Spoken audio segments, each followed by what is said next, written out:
Thanks, everybody. I really appreciate the deafening round of applause there to welcome to the stage.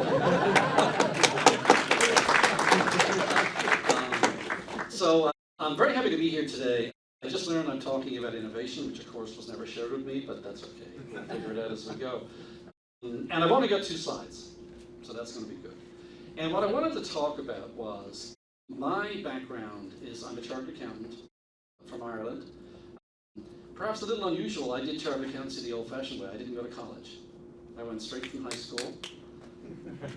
And I was an article clerk for several years, indeed. And I would just echo the comments about the brand, because if you think about it, I came to the United States where everybody's obsessed with where you went to college. And had to explain to people that I didn't go to college, actually. I became a chartered accountant, and now I'm a partner with Ernst & Young. I was a partner with Arthur Andersen, and I lead a team of 1,000 people. Most of whom went to college, actually, as it turns out. So I really think it's a great, statement of the brand. It's actually, I think, a very powerful brand, and I did pick up a CPA along the way. But through the great efforts of ACOS at the time, when I sat the exam in '97, I think it was, I could walk into the exam, even though I didn't go to college. I could walk into the exam in Colorado as a CA and sit it, and pass it. So I think that's a very important achievement, which I'm certainly very grateful for. So I'm going to talk a little bit about, my background is I lead Ernst & Young's Forensic and Integrity Services business, which is basically forensic investigations. I think if I go through the slides, another way? Oh, I'm sorry. Clearly I failed that test immediately. Okay. To build some suspense around this topic, it's a build slide. So you're going to have to work with me, right? I do have a video though, by the way, so I don't feel left out. If you think about what I'm really going to talk about is innovation in the context of our experience in forensics. If you think about forensics and investigations, if you put aside technology for a moment, investigations are done the same way they were done in the times of the Romans. What do? You have an allegation, there's an issue, somebody did something inappropriate. You get people together, you interview them, you talk about what's going on, you sort of collate those stories together, and you try and figure out what really happened. And you make some judgment calls along the way based on the fact pattern, right? That really hasn't changed that much. What has changed is the advance of technology through that process. And we're going to talk a little bit about that. Now, historically, I remember doing investigations 20 years ago when, believe it or not, we would literally print out all the email for all the custodians that we were interested in. Because guess what? There wasn't that much email. And you didn't search it electronically, for relevant terms or conditions. You actually read it. Now, can anybody guess what the fun byproduct of that was? You got to find out who was having an affair. Almost universally, I would actually like to point out. Now, unfortunately, that's eliminated because technology has led to, obviously, very sophisticated searching technologies, culling of vast amounts of data to get to the answers that we're trying to find. And as we continue with that, it's the down one, right? Is the explosion of data. Now, we talk about, you've heard about the 5G conversation. Think about all the data that's created. There's an expression that something like 80% of the data that's available today was created in the last 2 years. Think about that for a minute, right? And what does that mean, right? Everything you do creates a click, or every click you do creates some data. You get in you run your MetroCard, that creates data, right? Your EasyPass, it creates data. My wife has a Tesla. It's a fantastic car, by the way. I got an app on my phone. If I open it right now, it'll tell me where it is. I'm not sure why I need to know that, but the data's there. And you can be sure that Tesla's collecting that data and using it for something, right? So, and just think about that vast explosion of data, most of which, to be honest, seems fairly inconsequential until you're being investigated for something, right? So that's what we're dealing with, is an explosion of data. And candidly, and we were talking about this a little bit earlier, part of the challenge you have now is too much data. What are you going to do with it, right? So the innovation is really leading to how do you bring more powerful approaches to that. So that gets me to talk a little bit about, and I'm going to talk a little bit about machine learning and artificial intelligence. Now, first let me say I'm not a technology person, but in many respects you don't want to have technology people running that sort of thing. And I mean that seriously. What you really want to have is people with domain expertise around the relevant topics and the important circumstances that you're trying to address that can leverage the technology applicability. Now, we see with clients, for example, that they're very focused on compliance issues. Now, I'll give you an example. In the forensic business, we deal a lot with corruption issues. Ideally, it's anti-corruption, but sometimes it isn't. Not Pernod Ricard, but by way of an example, we get a client in the alcohol industry globally, and guess what? What's the most likely corruption pain point for an alcohol company? It's licensing and permitting in emerging markets. You take a country like India, vast population. There's many local municipalities. Everybody has to get a license, to sell alcohol in that place. That's a vehicle for likely corruption. So it's a big concern to a lot of alcohol companies. We've been in situations where we've worked with clients taking their data and trying to create a unified data platform, which is a challenge, so that you can get to essentially a real-time approval process for their employees around the world around anti-corruption issues. And that's simply because of technology. You leverage the machine learning to feed all those cases back into the process, so the machine essentially gets better at understanding, how to evaluate these types of things. Because it's learning. Humans are putting input into the process, and what it's learning from that is essentially, okay, now our compliance people, consistent with the themes of the earlier speakers, automation of that process doesn't mean we don't need compliance people. It means the compliance people can focus on more difficult or challenging or strategic things. It's taking a lot of the volume, of the, sometimes you got the super honest employee who wants to check on everything, and therefore they call compliance all the time. It's taking that and automating it. It's also got somebody that we're also using with some clients, digital avatars. Now that sounds really cool. It's not as cool as you think, but it's very simple. What we've worked on with some clients is to create a digital avatar for every employee. So if you were all the employees, within the system, the digital avatar knows through your expense reporting, through your accounts payable, through some other data points. You might be going on a trip next week, a sales trip, and you're going to a high-risk location, for example, right? Maybe you're in the pharmaceutical industry. You're dealing a lot with potentially risky situations because of government involvement. The digital avatar will then interface with a compliance network and say, why don't we just send a little reminder about things that we usually talk about going to country X? That's all. It's just a little reminder. But it's tailored to you individually, based on your activity. It's not like, here's the 3-inch binder on compliance, go read it. It simply says, hey, we know you're going to country X.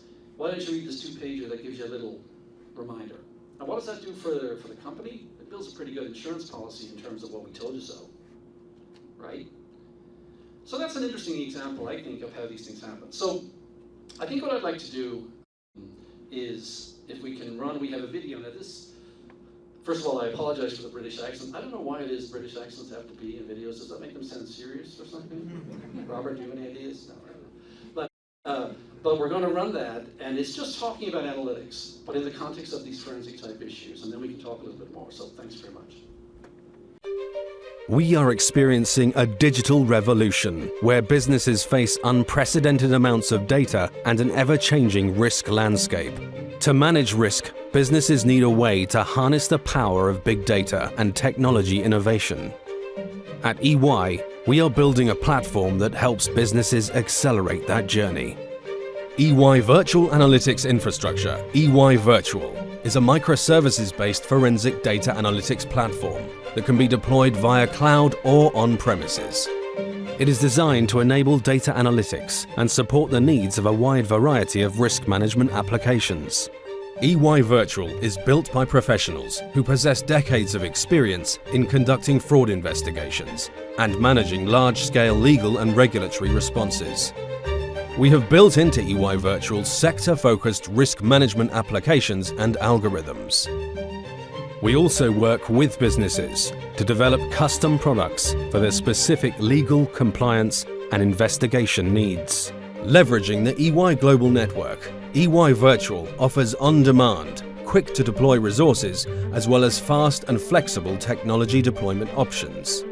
It utilizes advanced analytics tools to bring together structured and unstructured data. It has the ability to integrate with many commonly used ERP platforms, case management tools, and data management applications. It operates in a controlled risk environment with multiple security countermeasures to protect information integrity, while simultaneously addressing data privacy concerns. We help businesses develop phased implementation plans that align with their evolving risk priorities and control costs. The interactive real-time visualization provides decision makers with improved transparency and clarity, as well as a consolidated view of the enterprise risk environment. Automation and robotics increase efficiency, while cognitive intelligence learns. The longer it runs, the better the insights you get.